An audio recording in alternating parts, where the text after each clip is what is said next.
ఈ రోజు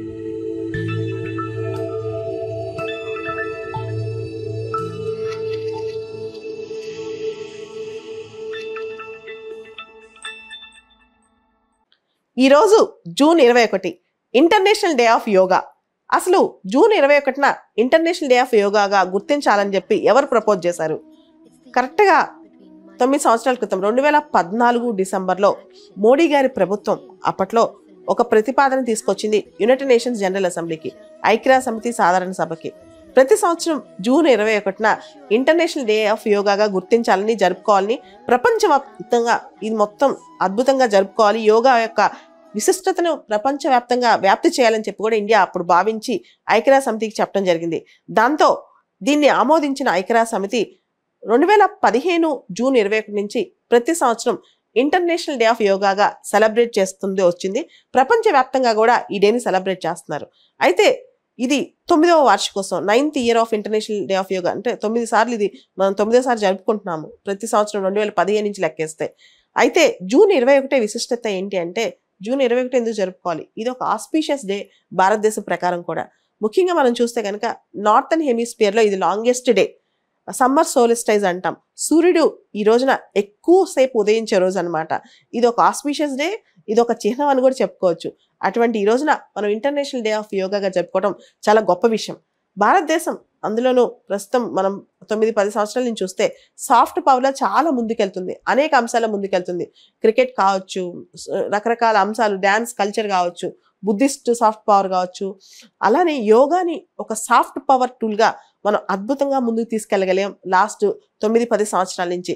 దానికి ఈరోజు ఒక చిహ్నం అని చెప్పుకోవచ్చు June 21. 2023 international day of yoga theme yoga for Vasudhaiva Kutumbakam. మన G20 ట్యాగ్ లైన్ లానే దీనికి కూడా 1 ఎర్త్ 1 ఫ్యామిలీ 1 ఫ్యూచర్ అనే ట్యాగ్ లైన్ కూడా తీసుకొచ్చారు.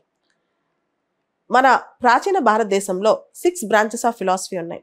దానిలో పతంజలి యోగ శాస్త్రం అనేది చాలా పాపులర్. ఈ పతంజలి యోగ శాస్త్రం అప్పటి నుంచే కూడా చాలా పాపులర్ అయింది. తర్వాత ఇప్పుడు యోగాలో ఎన్ని బ్రాంచెస్ వచ్చినా సరే బేసిక్గా మనకు అక్కడి నుంచో యోగా అనేది మనకు ఉందన్నమాట. యోగా అనేది మతాలకు అతీతం అని కూడా చెప్తుంటారు, కేవలం ఒక మతానికి సంబంధించింది కాదని. ఇది integration of body and soul, ఒక మెడిటేషన్, బాడీ అండ్ సోల్ని ఇంటిగ్రేట్ చేయటమే యోగా అని కూడా చెప్తుంటారు అనమాట.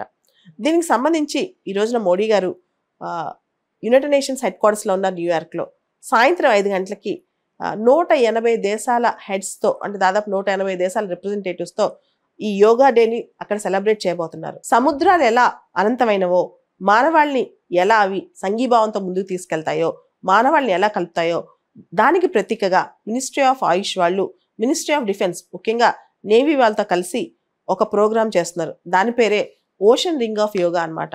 ప్రపంచవ్యాప్తంగా ఉన్న మహాసముద్రాల్లో 19 షిప్స్, ముఖ్యంగా 11 in international ports and waters, తర్వాత 8 షిప్స్ ఏమో భారతదేశంలో ఉన్న మేజర్ మైనర్ పోర్ట్స్లో అక్కడ యోగాని సెలబ్రేట్ చేయబోతున్నారు.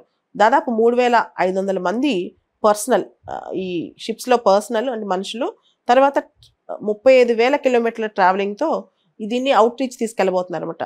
ఇంటర్నేషనల్ యూనిటీ సోలిడారిటీ తీసుకురావడం కోసం దీన్ని చేయబోతున్నారు. ఓషన్ రింగ్ ఆఫ్ యోగా అని చెప్పి సముద్రాల్లో యోగాని ప్రతీకగా, ఎందుకంటే ఓషన్కి యోగాకి కూడా నేచర్తో అవినాభావ సంబంధం ఉంది కాబట్టి దీన్ని కూడా ప్రమోట్ చేయడానికి, ముఖ్యంగా సంఘీభావం, మానవాళి యొక్క సంఘీభావం చూపించడానికి, ప్రపంచంలో ఏ మూలకెళ్ళినా సరే మనం మనుషులందరూ ఒకటే, వాళ్ళందరికీ యోగా కావాలి అని తెలియజేసే విధంగా మినిస్ట్రీ ఆఫ్ ఆయుష్ వాళ్ళు డిఫెన్స్ వాళ్ళతో కలిపి ఓషన్ రింగ్ ఆఫ్ యోగా అని చెప్పి ఈరోజు సెలబ్రేట్ చేస్తున్నారు.